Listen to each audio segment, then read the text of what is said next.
Welcome to ATG Live, your new home on Thursday nights for all things Star Wars. We are so happy to be here. We get the brand new show. We get everybody ready to go. I'm one of your hosts. I'm Pete Fletzer. I'm also joined, as always, by my good friend Nick Mielke and my other good friend Chris Ryons. Nick, how's it going, my friend? Man, I am so excited. There's been so much work, so much prep and conversation and multiple text messages between all of us, back and forth, excited leading up to this moment right now. So I'm excited. I'm ready to do this thing. Awesome. I'm so glad to be here with all of you. And Chris, how are you doing, my friend? Doing great, man. There hasn't been a whole bunch of Star Wars news this past couple of weeks. Yeah. Well, this is our first show of 2024. It's the 11th of January. This is the first time we've all gotten together with everybody, and everybody's hanging out with us. So thank you all for hanging. Leave your comments during the show because we will be getting to them a little bit later. And but before what kind of things do you want to talk about tonight, Nick? Well, there's just a couple of days ago, like Chris said, there's not a lot of news except we had Mando and Grogu dropped on us heading to the big screen. Controversy there already. Surprise, surprise. Yeah. Yep. No, I know it's shocking. And John Williams might be coming out of retirement. And Ahsoka 2 was just sort of casually announced. So we'll get into some of that a little bit later. All those kinds of things. Also, as a part of this new ATG Live, for everybody who's tuning in, we're going to have excellent guests every single week. And we thought, what better way to kick it off? For this first episode, we have a fabulous guest. She is the Queen of the High Republic. She is the tabletop RPG royalty that we all know and love. And in my house, she is also known as Krystina with the good hair. That's right. Krystina Arielle, friend of the show, friend of every Star Wars fan out there, is with us tonight, and we're excited to talk to her about 2024. I'm so excited to have her here. But before we get to that, listen, if you're watching this right now, if you're new to the show, if you discovered us somehow, first of all, welcome. If you are a longtime hanger-outer with us, thank you for coming back, and thanks for checking out the new Thursday night format, the new show. But also, make sure to hit that subscribe button if you're hanging out with us. We're trying to get over 1,000 subscribers. That's the goal. We should be able to get there pretty soon. But please make sure to do that so that you can remember to join us every Thursday night. We're going to do this every Thursday now at 8 p.m. Eastern time, 5 Pacific, 7 Central, right? 6 7 Mountain, Central, where the good people live. The good people live, yeah. So make sure to hit that subscribe button so you can join us on a regular basis. Hit the reminder too, so because you're going to forget it's Thursday, it's new. That's right. There's a busy week and things are going on. And if you want to keep up with us throughout the week, we are on social media like everyone else on this planet. Couple of easiest things to do to find us. We are still on Twitter because guess what? People are still on Twitter. You can find us on Twitter at ATGcast. Everywhere else, every other social media thing you have, we are at the SSW Network, including our website, theSSWnetwork.com. Your one-stop shop to find us, figure out where we are, click the link, find merchandise. There's t-shirts, there's mugs, there's stickers. There's all the things you need to show everyone in your life that you are a dedicated Star Wars shill. Well, plus, while you're there, you can also join our Patreon program for as little as $3 a month. You can join us when we interview our celebrities for the Around the Galaxy show and Podcast The Wills, which is part of the SSW network. You're going to get some free swag. You're going to get extreme deep discounts on all your merch. So you'll be able to check that out. So make sure to hit that as well. And one other thing, we've added this new feature. We've teased it off and on over the last couple of years. We have a voicemail line, and we are excited about this voicemail line. We want you to use this. The number is 504-321-1501. You go to that number, you call, you leave us a voicemail. You can leave us a voicemail about tonight's show. You could be watching Star Wars on Sunday or Monday of this next week and have a brilliant, life-changing thought, an epiphany, lightning strikes your brain, and you go, I need the guys at ATG Live to talk about this. Call that number, save it in your phone, leave us a voicemail, and we will get to those the following week. Obviously, we can't answer voicemails on the fly in real time, but especially in 2024, there's so much new Star Wars coming our way. You may be watching a new episode of Bad Batch or Ahsoka 2 or Skeleton Crew, whatever it is, and you have a thought, something right then, you don't want to lose it, that's the chance. Call that number, leave us a message, and we're going to use those at the end of the show in our intercepted transmissions spot. So again, 504-321-1501. hit us up, leave us a message, leave us some love. So much going on, so much to get to tonight. Can't wait to get to Krystina Arielle, but first we're going to hit the news. But before we get to there, we're going to take our first break, and we'll be right back with more ATG Live. Hey, welcome back to ATG Live. We're excited to be here. We are very excited to get to some of the news. This is the format. If you're watching with us for the first time, thank you so much for hanging out with us. You can see we're keeping track of where we are in the show down the side. The first part of our show every single week is going to be talking about the news, and we call that section, Did You Hear That? Lloyd, punch it.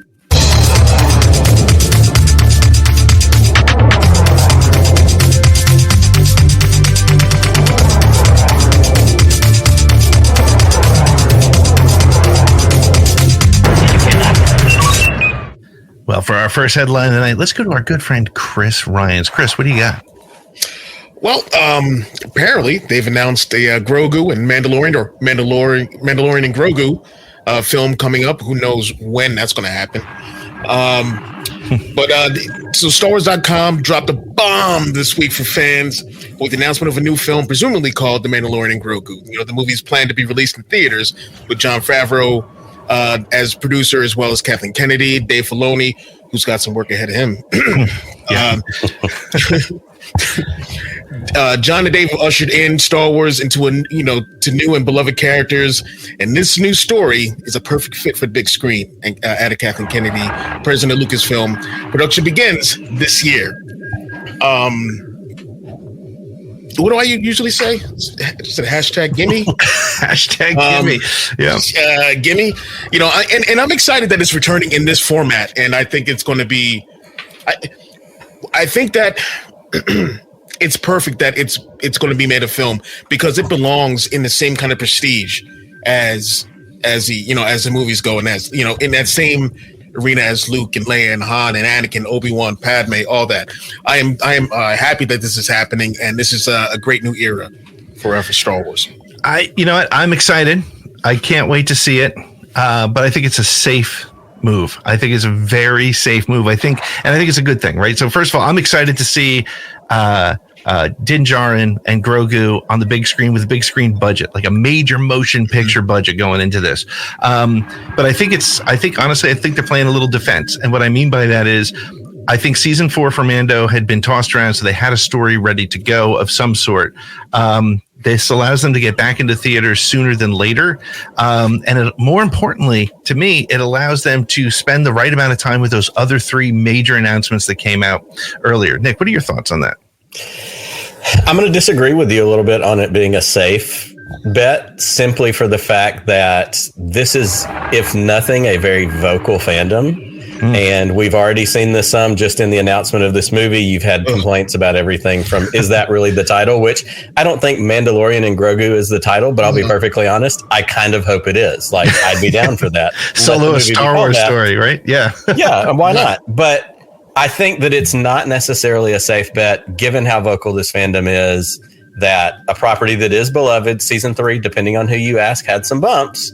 But I think that when you put it in the big screen, and movies have always had this really special, high reserved place, Star Wars TV is a newer thing. I think that when you put the opportunity to put that out there, it opens the door for really one of 2 things: widespread acclaim, or potentially, for the most part, widespread, outrage and outcry from the knuckleheads who always have dumb things to say. That's my 2 cents. Chris, I know you've got something for us. Well, as far as the knucklehead dum-dums go, either one. Yeah. Is the shut up video still on here somewhere? Play that, because that's pretty much. Yeah, there it is. Yeah, there it is. Yeah, but I mean, don't you think, like, it's a safe play, right? Everybody loves Grogu, and he prints money. Yeah. I don't know. So maybe that's the question: is it a marketing safe play? I think it's the next logical step for a property, for something within Star Wars as popular as that is. It just makes sense to make it a film. Put it out there in theaters for sure. Well, and on top of that, they have the sets done. They have the costumes already, right? So it's an easier one to get into. I think it's an easier step for them to for them to take.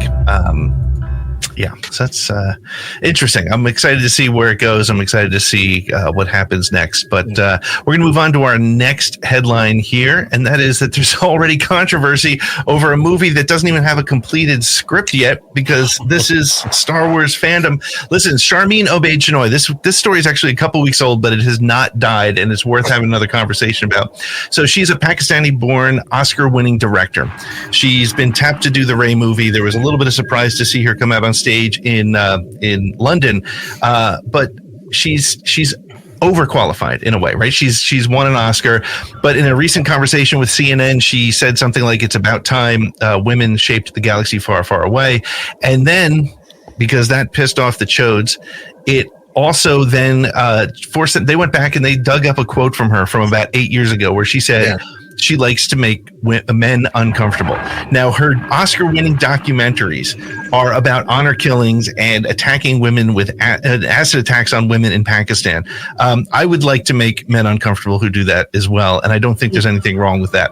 But the people who are trying to hide their anti-female perspective are saying things like, yeah, she's won Oscars, but as a documentarian, is she qualified to make a multi-million-dollar high-budget sci-fi action film? And to those people, I say, have you seen what high-budget action film Zack Snyder has done with something called Rebel Moon? Nick, what are your thoughts on this? Well, my first question to the same people who want to question her qualifications, is she qualified to whatever? The first thing is, let's take a look in the mirror. She's infinitely more qualified than every single person who is lodging that complaint and throwing that out there. So here's what I want, and allow me to verge ever so swiftly into Chris Ryons territory for just a minute.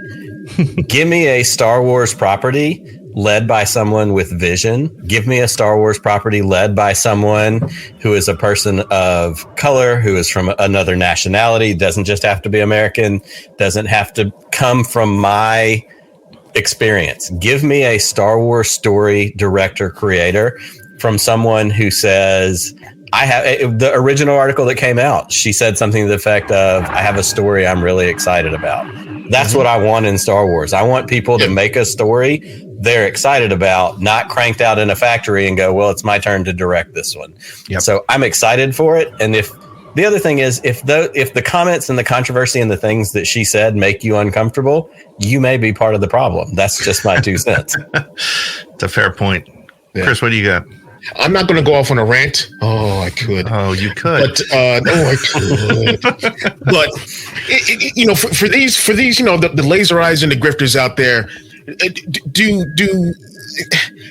can't escape them that this is from 8+ years ago, and that in context that just flies. It just goes around them and they don't see it. I don't understand how they could take that.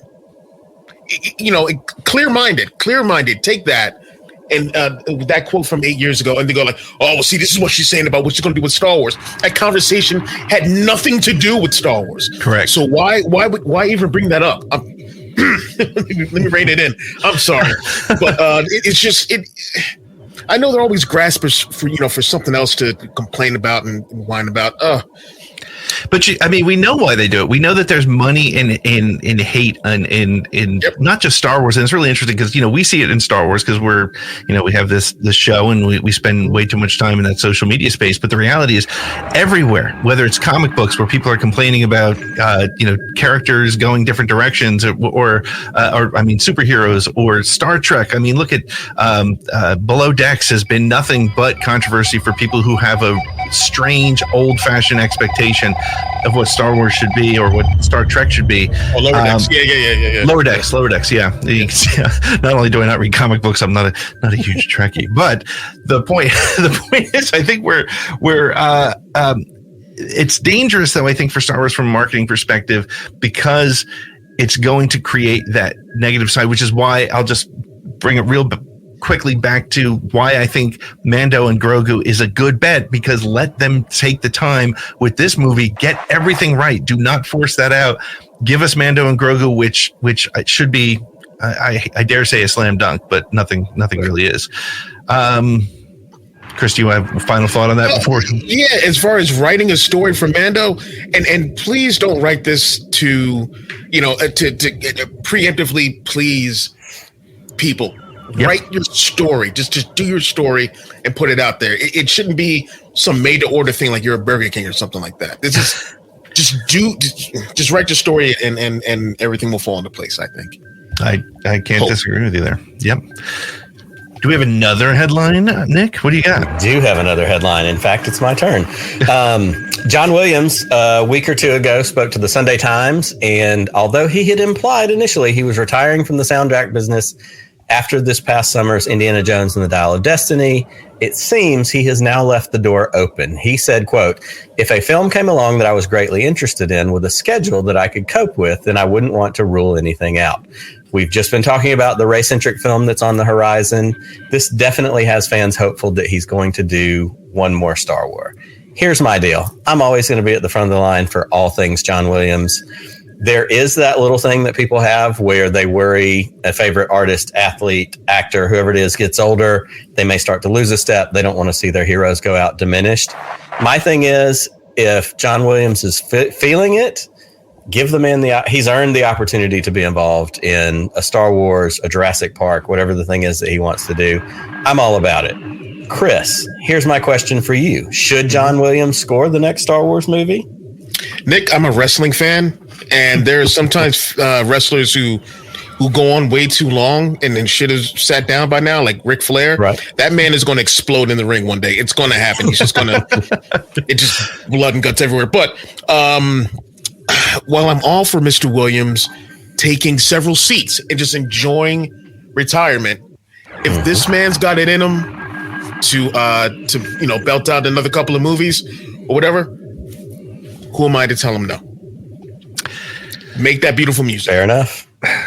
Well, I don't think any of us, obviously none of us can tell him no, but I would tell him to think about it. And what I mean by that, I will say that there has not been an experience I've ever had that has matched up to being at Star Wars Celebration in Anaheim a couple years ago with my father to my left and my son to my right, and watching John Williams come out on stage and conduct an orchestra doing the Imperial March. The man is clearly legend, and there were tears in the eyes of everybody in the room when it was happening. That being said, and this will catch me some heat, but I feel like the way movies are made now may not lend themselves too well to the way John Williams writes scores. So I think the Rey theme from Force Awakens is one of his best pieces of work, period, bar none. And that's across, a career of phenomenal music. I think the Resistance March is really cool. But name me another theme from the sequel trilogy that is infinitely hummable, and that's what Williams does. And I don't think it's his fault. I don't think it's because he's lost a step. I think it's because the way movies are made now, they don't breathe. You don't have those longer moments to be. I mean, if they were to make The Empire Strikes Back again today, there's no way we'd get as long a shot of that Imperial fleet above Hoth as we did get, right? So I think I don't know if it's. I'd love for him to do something like what he did for the Obi-Wan series, where he wrote the main theme and let things come off of that. Yeah. And I'll still. Yeah, go ahead. Go ahead. I was going to say, he may be right for exactly what you're saying, a collaboration point. Let's say it's the Rey movie, or let's say it's the Mando and Grogu movie. Maybe he decides he wants to write a theme for Grogu or for Mando that's not just we have the Mando theme from the TV show. Maybe it's a collaborative point, because you're exactly right. Having time to let it breathe, letting it be something else. Because when you look at the score from Solo, and that was Michael Giacchino, right? Yep. Is that not right? John Powell. Okay. So Persistence Memory is one of my favorite parts of the score from the Solo movie, where, we get, those tie-in threads of the things that we know from other parts of it, but it's still got the DNA of John Williams in it. So maybe it's a collaborative effort, not scoring the entire movie, but picking a key feature and going that route. I like that. I can live with that. I would love to see that. And I'd love to see the Kiner brothers. Give me the Kiner brothers. Yes. Major motion picture, right? Oh my gosh. I think he should pass it. It should be passed on to them to do everything. Do it all. You do it all. It's all As somebody who had a rocky initial relationship with the Bad Batch, one of the things that drew me in, especially in this most recent season, besides the visuals, was the music and the scores that the Kiner brothers put into that and applied to, like, that's a key part of Star Wars. And for me, that show, being an animated show, was no exception to the movies. It was a key part of that environment. Absolutely. Well, we got one more headline to hit before we take our next break and bring on our first guest in the new show. But so, Chris, tell us about the next one. All right.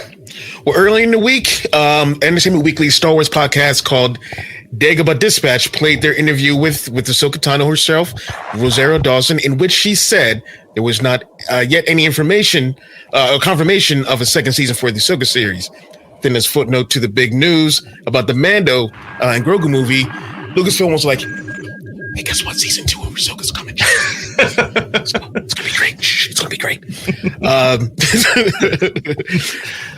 Dave Filoni's gonna be doing his feature films, but he is also currently developing Ahsoka season 2.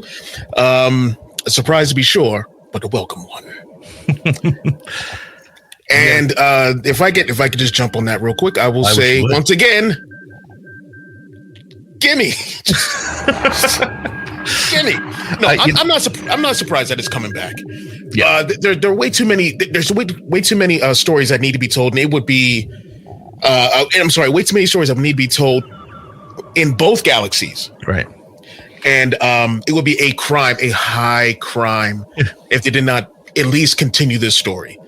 You know, there's so many threads that are left open, and Anakin's story is not done yet. So that there's a lot that has to be done. What do you got, Nick? I mean, yes. Also, give it to me, please and thank you. The way it ended, there was no way that you didn't leave that thinking one of two things. It's going to be continued in the kind of ultimate culmination Mandoverse movie that we've heard about that's going to tie all that stuff together. But I mean, you've got Ahsoka and Sabine still in, the outer other galaxy. I forget what it's called. I'll mail my fan card to you later. You've got it's ready for it. And based on the statistics, the feedback, the viewer numbers, like, yes, let's go. It's something that's going to produce for Star Wars. It's something that's going to produce for Disney Plus.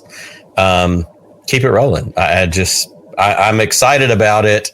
And I'm excited to see, honestly, it's like what we've said, give it time to develop. If we're still heading towards that eventual culmination, Thanos Avengers level, Mandoverse movie, let's add some more things to the pot to continue to simmer to make that movie have even more weight. And if that's a Mando movie and a Mando season 4 and an Ahsoka season 2 that all feed into that, awesome. Where can we go wrong? I don't think it's any coincidence that all this stuff is happening several months, or I don't even know how long. The Star Wars news time is a continuum that's impossible to follow. But I don't think it's any coincidence that they have recently elevated Dave Filoni to this creative director role or whatever title it is. I'm sorry, Dave, if I'm getting it wrong.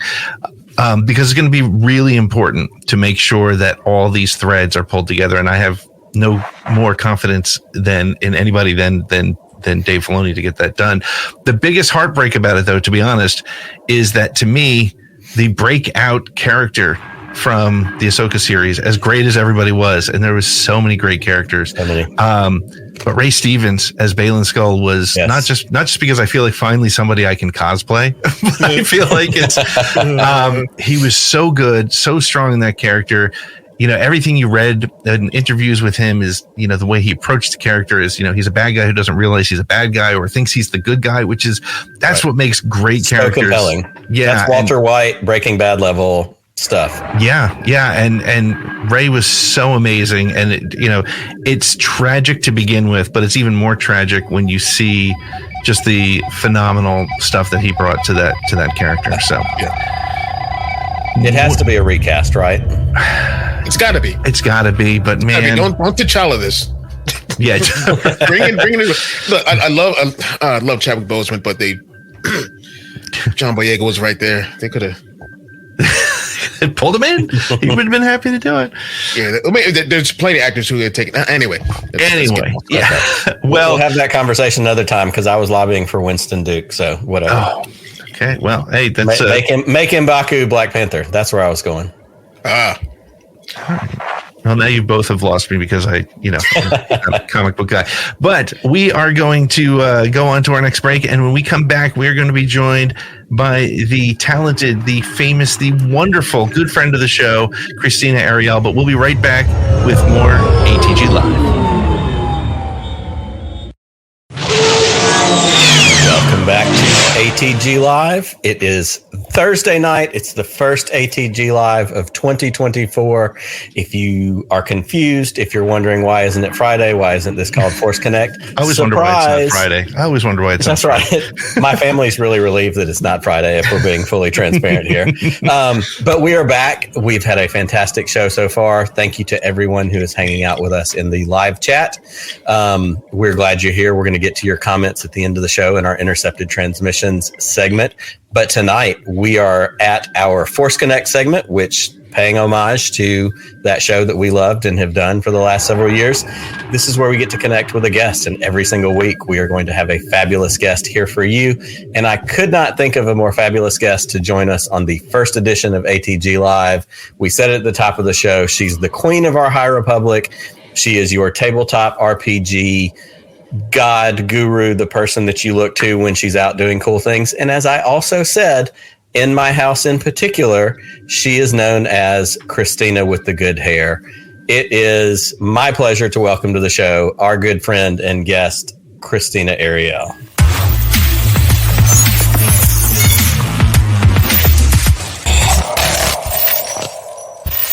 How y'all doing? Fantastic. Yeah. I'm always excited to see your shining, beautiful face. It's my pleasure. I like hanging out with y'all. It's fun. We try to make it fun. We are so thankful you're here. We're thankful that you're joining us for the first ATG Live of the year. Of all time. We're going to get to the High Republic because that's your area. That's your side of the street. We know that that's important, and we definitely want to hear that. But before we get to that, it is 2024. There has been a boatload of news, but also things that we kind of know are on the horizon this year, whether it's Bad Batch, whether it's Skeleton Crew, Acolyte.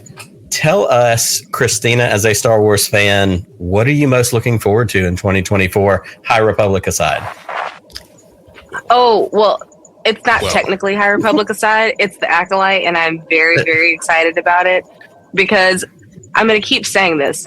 Like, Leslie Headland grew up writing Star Wars fan fiction. Like, this is a person who has been dead. Like, her basis is in the EU. She's a diehard. And so to see and to know how kind of just steadfast a person that she is, I think it's going to be really good. I'm really excited about it. I'm also excited about this next part of Young Jedi Adventures because the trailer was really good. And yes, I understand it's a toddler show, but my excuse, I have 2 toddlers, so I can watch whatever I want to. And right. I will. Then I got to figure out an excuse for me. I could be like, well, my 11-year-old son he likes the kiddie cards. No, he won't. I know he won't sit with that with me. I'll just watch it. I don't care. I'm a Star Wars fan. Just watch the show. At this point, we have friends who have written episodes of it. We have no excuse not to just watch it. This is true. It's good stuff. And for Critical Role fans, you also get to see that. Oh my gosh, my brain just completely blanked. But Liam O'Brien is playing the Jedi Master, and I thought that was really cool. So, also, fun fact. Oh, hold on. Can I do the thing with my brain real quick? Of course. Sure. Of course. Okay. So, you have Liam O'Brien, who's on Critical Role, and then you have the show the voice director for that show is Eden Regal, who used to be on All My Children and was great. Her name was Bianca, was her character, and she was the daughter of Erica Kane. It was great because she had one of the first coming out stories in all of daytime television. So, bringing that back around, Eden Regal is the sister of Sam Riegel, who is also on Critical Role. But Sam Riegel is married to Killian Tran, who is the cinematic director, the director of cinematography for Ahsoka.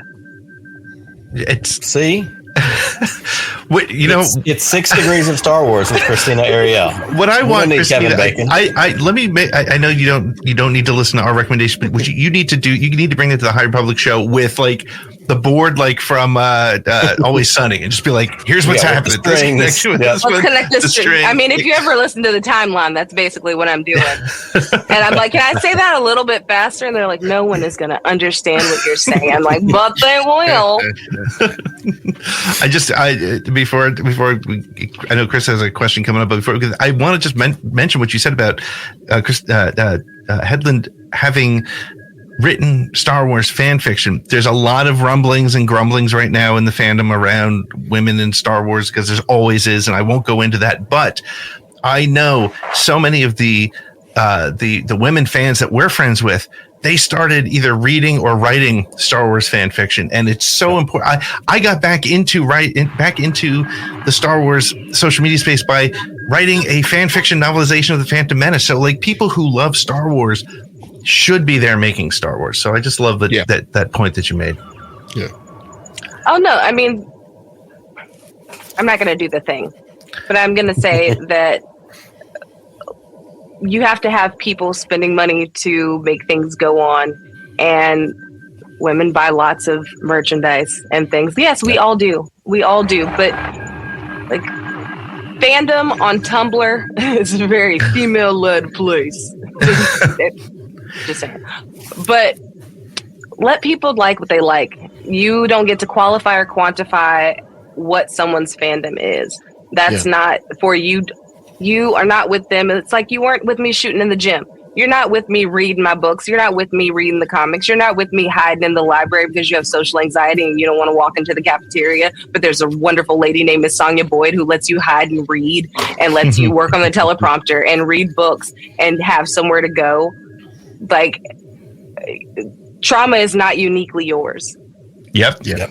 For sure. And I think it's important to realize that you had this experience and you had that feeling of left out. So why take that feeling and put it onto someone else? Why try to create a sense of not belonging when this hole that you have, that you filled with this thing that we've all come to love?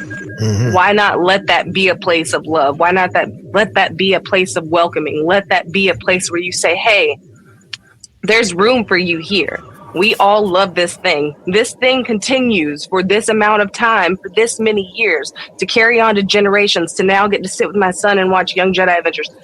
Those things happen because people care and they love, and it grows, and we invest ourselves, we invest our hearts, and you don't get to decide how much of someone's heart is in something. That's not your place. You enjoy your thing and just keep it moving.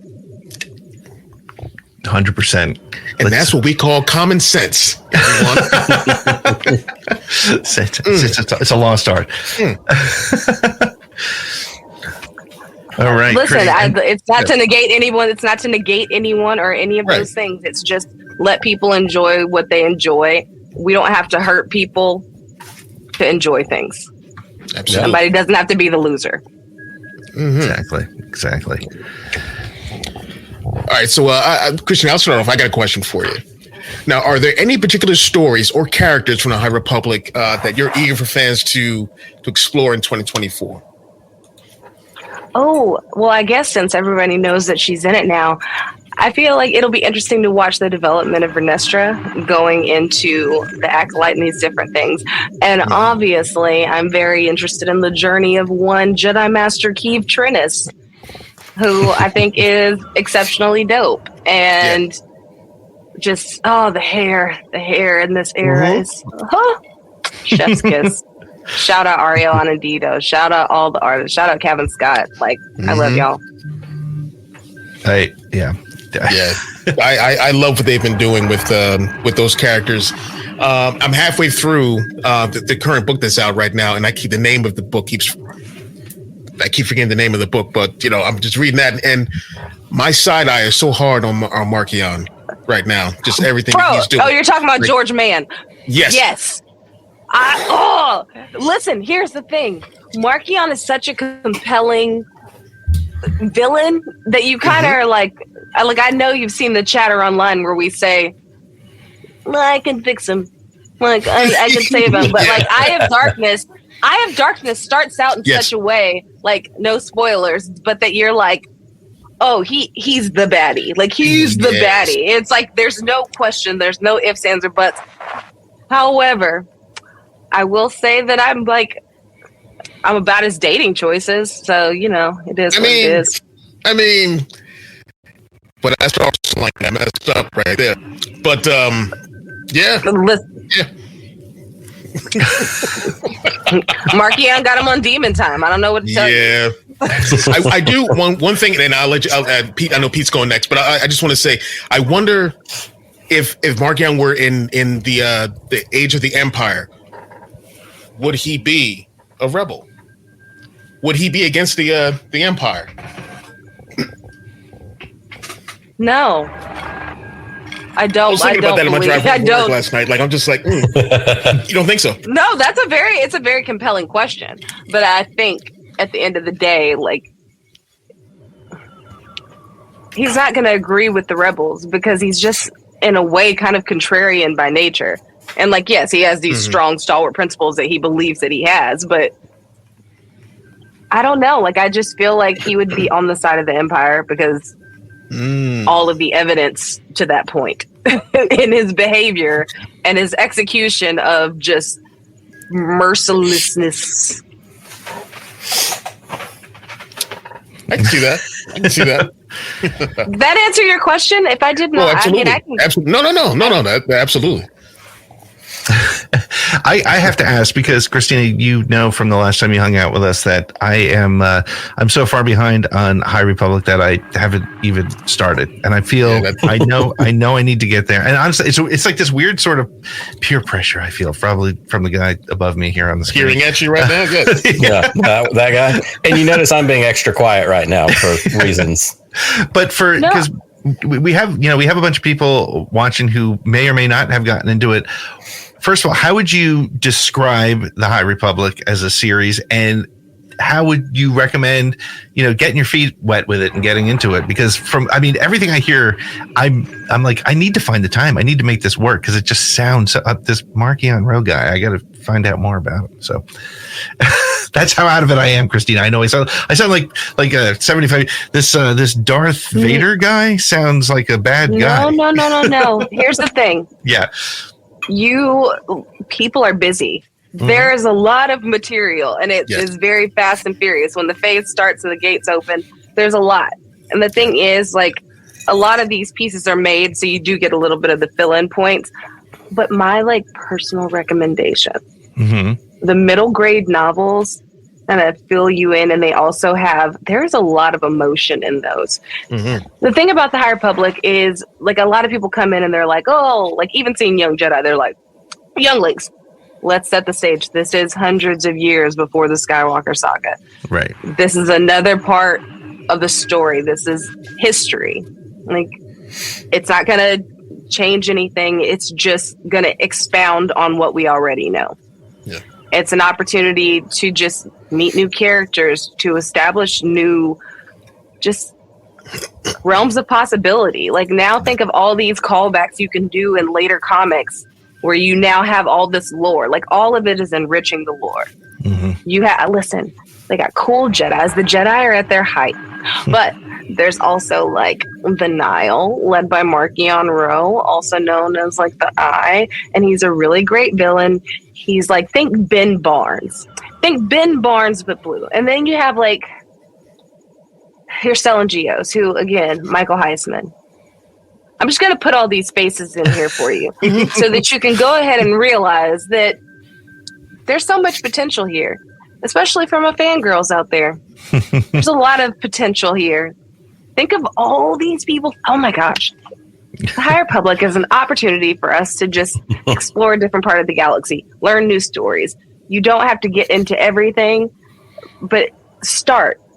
Get an audiobook. That's what I recommend is, like, get an audiobook on your drive. The audiobooks are fantastic. The narration, especially, like, you have to listen to Markion Ro. Like, you have to... it's like you had to be there. Like, you need to get on the audiobook. You can listen to it while you're doing a jog. You can listen to it while you're walking a dog. You can listen to it while you're driving to work. You can listen to it while you're picking kids up from school. You know what? You can listen to it when you say, "Hey, I'm going to bed early," and you end up at 4:00 in the morning watching Housewives. Like that could be your time to listen.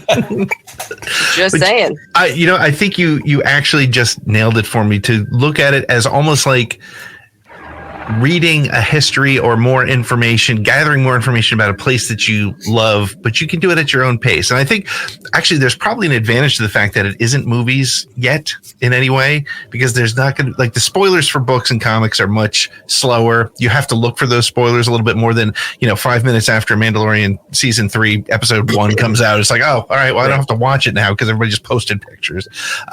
So I like that. I've seen the entire season in a thread. That's right. Exactly. I love that as an approach. Thank you. That actually helps me and makes me feel much better about it. I feel like I can go at it. I can go do it. That's the thing. Don't pressure yourself. It's not a competition. It's not a race. Like, if it's for your enjoyment, do it for your enjoyment at your leisure. Like, there's no pressure. The only pressure we feel is because there's this like competition to be the greatest Star Wars fan with the most knowledge in all of the lore. And it's like, bro, relax. We all got lives. Okay. So do you hear that, Chris? It's not a competition, nor Shut up, Nick. Read a comic book. Nor is it an opportunity for you to judge me or Pete. That's really what Krystina is trying to say here. She's on our I'm side. not asking Chris to go off brand. I'm just saying we're going to respect each other's. It starts right here, Chris. It starts right here. That's right. We don't have to pressure. We can disagree and be like, you know what? You do you. Get to it when you get to it. But in this moment, I will explain it to you and help you get there. Right. Yeah. I don't pressure them. I side eye them. And I'm fully willing to step up and say, hi, it's me. I'm the problem. It's me. So we're going to go with that. But Krystina, I do want to ask you this. You are, and we've said this every time you've been on with us, we're so thankful that you are always willing to come on and hang out with us.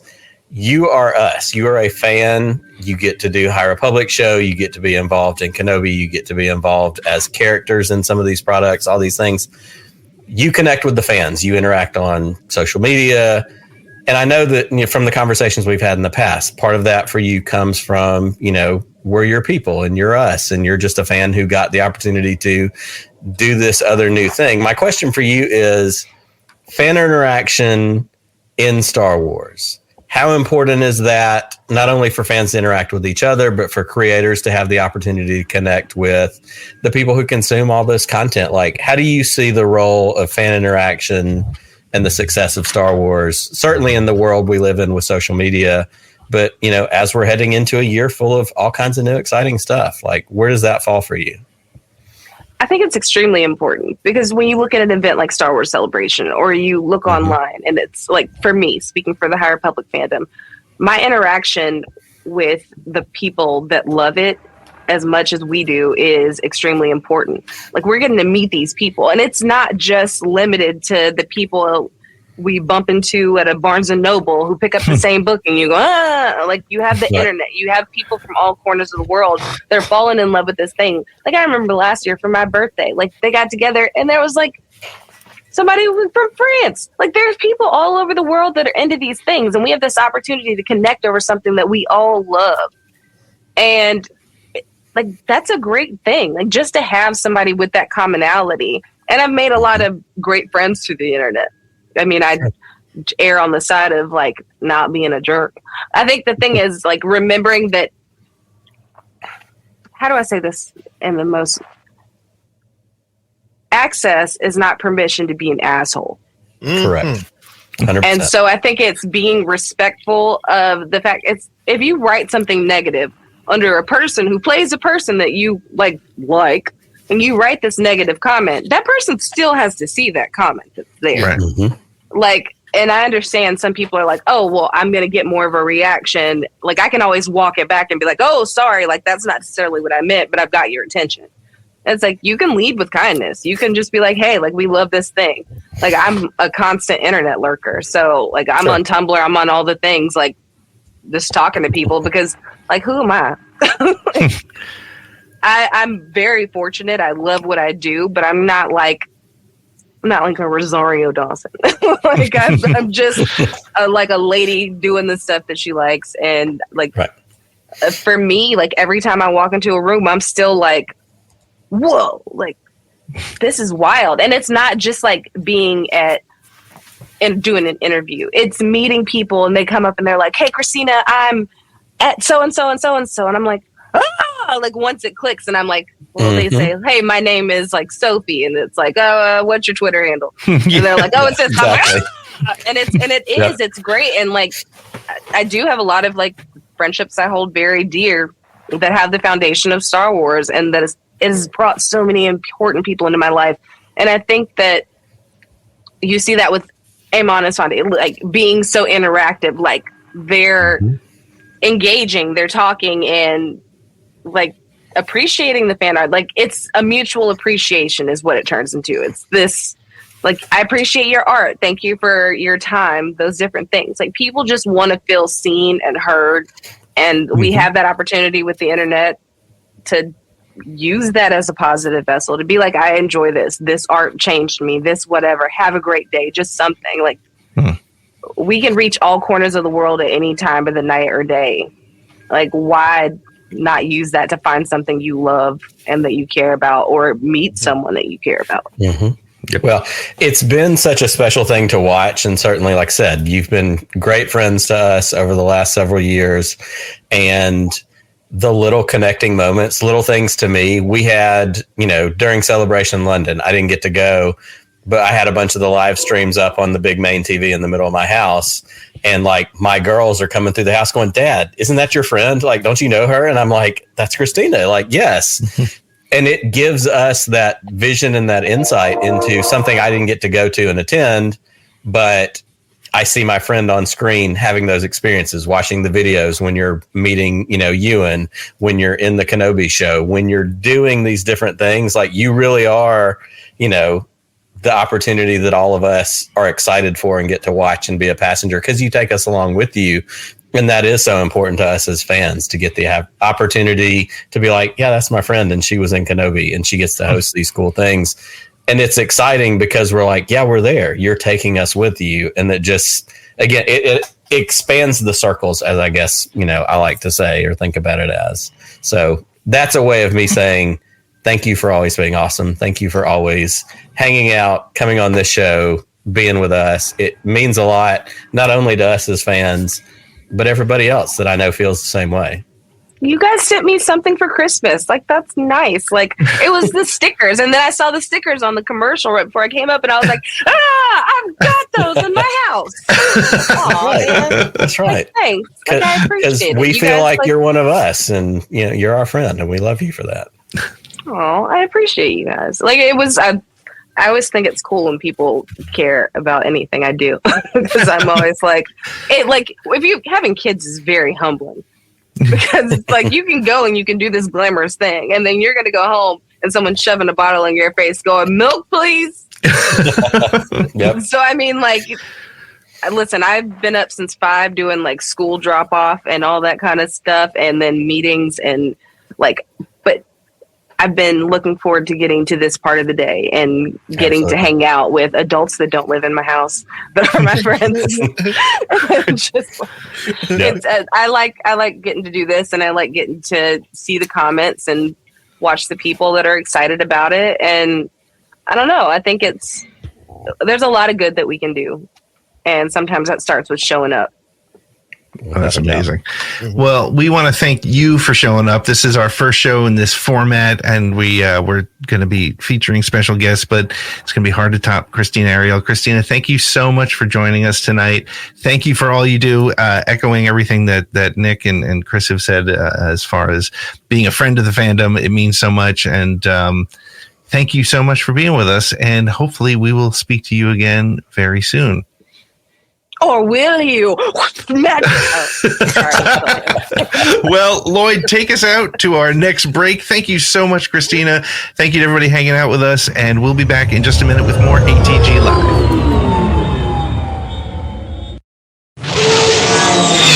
Welcome back to ATG Live. Thank you once again to Krystina Arielle for hanging out with us. She is, Nick, you said it 100% right. Like, she's one of us, but she's not, and she's so humble, and she's such a great person to just she represents the fandom. And honestly, we don't talk about it and we don't need to talk too much about it, but when she first came into the fandom, she hit a wall, man. Yep. She saw the worst of it, and she stuck with it, and she just became just an even better person as a relief. And she handled it with grace. She handled it with poise. She was exactly what we have continued to know her to be, which is awesome. Just bottom line. Absolutely. She fought back without having to be, just spewing vitriol to anyone or anything like that. She just kept doing her thing. And I love that about her and handling that situation. Yeah, absolutely. Well, and speaking of fans, we have been watching what you've had to say in the chat. We're going to bring some of those things up with our next section, Punch It. Where are those transmissions you intercepted?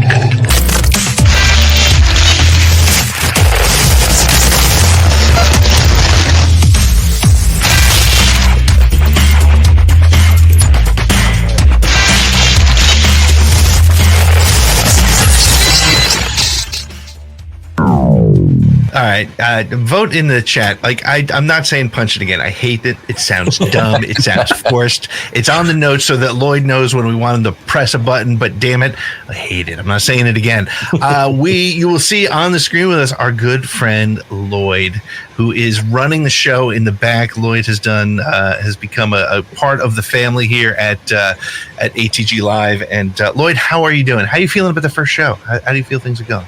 Other than my mouse button getting stuck and I had to physically try to pry it up. It's amazing how when it says live in the corner, how your computer's like, oh, that means that I don't have to really work too hard. Live, screw you guys. I was clicking the thing and nothing was happening, and I'm like, what are you doing? And I had to actually pry it up. Well, that's okay. A lot Full of hours disclosure, of Battlefield on it. Full disclosure, because I don't want you to have to fall on the sword for a mistake I made. As I was going to click the overlay for the news, I accidentally clicked the video and not the overlay. So that's why that video played so. Oh, wasn't me. I was going to fire Lloyd right there, but it was you. It was me. In the wise words of Shaggy, wasn't me. It wasn't me. I didn't do it. So Lloyd, did we get any interesting comments that we want to talk? And also, by the way, we mentioned at the top of the show, 504-321-1501, 504-321-1501. Leave us your voicemail. Maybe let's start with a voicemail that we got this week before the show. Okay, I can do that. So the first voicemail, it's relatively short, and it's by our good friend Eric Elliott. So I'm going to go ahead and do that thing. Hello there, this is Eric Elliott of Honest to Claude. I recently reached 1,000 views with a Star Wars Conspiracy Iceberg video. What did you think about it? Did you like it, dislike it, or do you simply think I desperately need therapy? Best of wishes. We love Eric Elliott. We love Honest to Claude. We love the Zillow conspiracies. He sent that in. On his channel, he created a really, actually, I'm seriously urging people to go check it out. It's about a 17-minute video where he talks about all the strangest, and actually some that aren't so strange, conspiracy theories in Star Wars. And it's a great conversation, or a great video. I recommend you check it out. Did any of you guys get a chance to check out even a couple minutes of it? I didn't get to see it. That's all right. I have also not watched it, but I am. This is my solemn vow to Eric. He is in the chat. I've seen him hanging out tonight. I will watch it tonight before my day ends, and I will send you some direct feedback, because I drug my feet and I've seen it being posted out there, and I didn't get there, but I'm going to do it just for you, my friend. Well, it's nice to know that when I retweet something, people go, "Yep," and ignore it. So that's good. That's great. Lloyd, did we get any comments you want to bring up? Well, yeah, we haven't done the voicemail. We have another voicemail. Oh, yes. We have two of them. That's right, we do. So this one's from Matt. He was at the top of the show as well. So I'm going to click that. Hey, this is Matt from Enid. Hey, first off, this thing kind of reminds me of the old movie phone. That's beside the point. Hey, Pete, I was pretty proud of you that you made it a week with your resolution not to dive in the muddy waters again, but Star Wars theory. I knew when I seen it that you were going to be back. Hey, just be you. Don't worry about it. Just let it fly, man. Let that old anger get off my lawn, man, out. And it'll be all good. I'll be waiting for you guys' first show. Have a good day, man. Take it easy. Bye. So, first of all, I want to say Matt from Enid has been with us since Beyond the Blasters. Matt is just the best. And as you heard in his dry delivery, he has a very good way of sort of reminding you. Yes, I did. I think it was probably either on the 31st or the 1st. I wrote like a tapestry, if you will, of a tweet about how I was going to like not get involved, and then the Chinoy stuff happened, and people like Star Wars Theory started, and friends of mine were getting getting in the fray, and I couldn't help it. But I'm going to try to be less of a pot stirrer. Chris, do you think that's at all possible? I see you up there commenting with your face in your drink. I got high hopes for you, Pete. I didn't. No. I'm reminded of one of my other favorite movie properties, The Godfather. And there's a key moment in The Godfather where he says, "Just when I thought I was out, they pull me back in." Yeah. That's Pete. That's it. I can't avoid a good argument. I mean, it's just part of who I am. So It's because you're from New Jersey and I'm from New York, and it just kind of flows in us. Yeah, you're like, today's going to be the day that I don't say, "Oh, what did you say to me?" So, but hey, we want your voicemails too. 504-321-1301. Did I get that number right? Yeah, it's right there on the screen. 321-1501. It's on the screen. Don't listen to my voice. 504-321-1501. Numbers are hard. But it was a great show. I'm sure there was some comments that came through we want to address. Yeah, so there are quite a number of them, so I'll shotgun them and go as quick as you want. Awesome. So kind of going back to the beginning from Woodsy, all these new announcements and still nothing on the Lando show that I fear the show ain't happening. Chris, I'm going to defer to you on that one, man. What do you think, man? Is it going to happen? This is part of the problem, Woodsy. But whenever something's announced, everyone gets mad that the one thing that they were looking for, whatever, didn't happen. Like things can happen for Star Wars concurrently. They just announced it. Pretty sure Lando's still happening. You just gotta give it some time. Let things work out. Just let it work out. It's going to be okay. I'm pretty sure Lando is still coming. Okay. They're just making an announcement. They didn't say like, "Yeah, we're working on Mandalorian," and that's it. They're just like, it's going to take time. Give it a minute. They will get to it. Isn't it funny how much people assume things as soon as any new headline drops? You're like, oh, well, they just burned everything else to the ground. I forgot who it was. Someone got so mad, like, "Oh, what is now Bad Batch season 3 going to take a back seat to this?" I'm like, no. Bad Batch is pretty much done. No one said anything about that. But dude, I do have to say they're going to need a new young Lando if they wait too much longer. I mean, how old was Billy D and how old is Glover? Depends on where the story's at. Yeah, fair point. It's true. Fair point. As long as they don't multiverse this shit, we'll be good. Stop that. No. Although Star Wars does have a nasty habit of announcing something and then just nothing ever does happen. I get where he's coming. They have a past back. Yeah. Taika Waititi movie. Rogue Squadron. Well, Rogue Squadron is all Gina Carano. What else we got? What are the comments? So this one's more of praise. Ray Skygoat says, "Awesome conversation. I cannot wait for the Ray film." Oh yes, thank you, Ray Skygoat. I've seen you on Twitter a lot. Thank you for hanging out with us. Yeah, I can't wait for that either. And again, as we said at the top of the show, and I think it's going to be my new mantra: take your time with it, man. I think it's give us the quote unquote, the easy targets and the properties that are already rolling and build us a good house for this one. So, and then another one we have is from TW McKay. In my opinion, Canada. Williams scoring NJO would be a cool idea, but I think the other three should be scored by others. Gurinson for the Mando movie and Kiner for the Filoni film, for example. Yes. Yes, TWMK, absolutely. Yeah. And again, even if he just gives us, if he can build on like the Force theme or something for the new Jedi Order, that would be fantastic. I would love that. Yeah.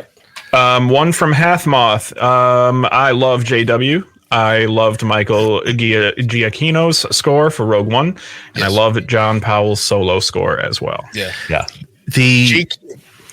ahead. No, go ahead, Chris. I would say Giacchino's Imperial Suite is something that rings in my head all the time. I'm starting to love that. Not more than, but as much as the Imperial March. But I would, I was just going to say one of the things that I agree with you on with the Giacchino score that I didn't notice in the movie until I listened to the score was the Death Star theme. I forgot the Death Star has a theme, and it's just a couple notes, but he nailed it every time it showed up on the screen, and it's perfect. Bring that man back. Yes, absolutely. Brian Fennessy says, I agree, TW. As much as I love Williams, he shouldn't take Ludwig's thunder. No. Yeah. Nope. Let him stick with Mando, right? Yeah, for sure. Those two kind of went hand in hand, so I grabbed both. Another one by TW. I feel Ahsoka Season 2 will be about Ahsoka and Sabine, and possibly Shin getting off Peridia and regrouping. Partially. I think that's where the majority of the show, I think what he's getting at is that's where the majority of it's going to be. Yeah. I mean, go ahead. I'm not sure. Yeah. I mean, it's called Ahsoka, so you think the lion's share would be Ahsoka. But I do see part of that story being the whole, reuniting of the of the Rebels crew, as much as they can without, of course, Kanan and Sabine there. So maybe Ahsoka Season 2 ends with the whole crew getting back together, and then that leads into Filoni's movie. That would be fine. I could deal with that. Yeah. Lloyd, give us two more, and then we're going to close it up. Damn. Okay. Eric says Chris is a pressure cooker. Why would you highlight? Okay. Just to remind you, Chris. Just to remind you. It was when you were when you had like that little bit of a. Gotcha. Yeah. Cool. Take a sip, Chris. You'll be fine. And Brian says, I'm just waiting for the Avengers Assemble moment when Ahsoka, Sabine, and Shin show up riding on space whales. On your left. That's that Dune moment right there. Yeah. Absolutely. Did you say Dune? Mm-hmm. Yeah. Yep. Yeah. Oh my goodness! What appropriate timing! Well, Dune is something about Patrick Stewart going atomics at the top of his lungs, and then it's just like the cheesiest special effects I've ever seen in my life. Okay, I'm good. Well, the new Dune movie is 50 days away. I'm looking forward to that though. Yeah. So I'll be there for that. Well, gentlemen, this can do that for you, Chris. I'm sorry. Oh no! This has been a lot of fun. This our first ATG Live. Hopefully, you'll all join us next Thursday. Next Thursday, our guest is going to be Mr. Andy Hodges. He'll be hanging out with us. I think we're talking about cosplay and some other cool stuff and some different perspectives on fandom. So that'll be a lot of fun. We have honestly. Nick and I just were looking at it today. We have a slate of guests you do not want to miss. You want to meet them, but you don't want to miss them. Yeah, you definitely meet them here every Thursday night at 7 p.m. Central, 5 p.m. Pacific. Thank you. But we will. For those of you who missed it, we dropped a brand new Around the Galaxy today with Mr. John Bailey, the epic voice guy. A fun conversation.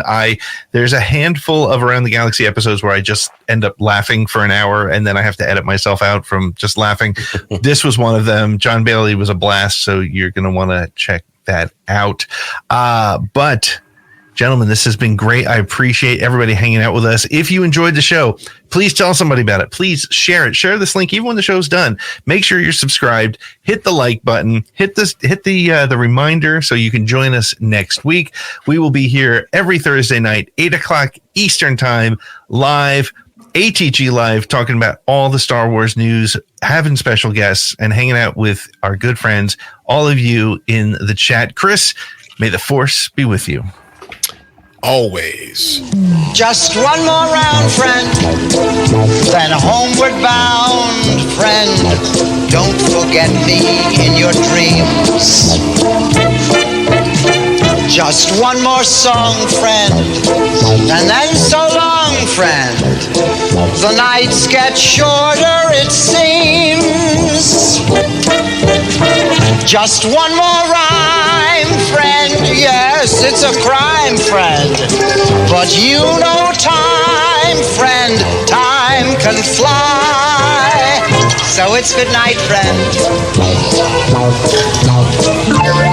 Good night, but not goodbye.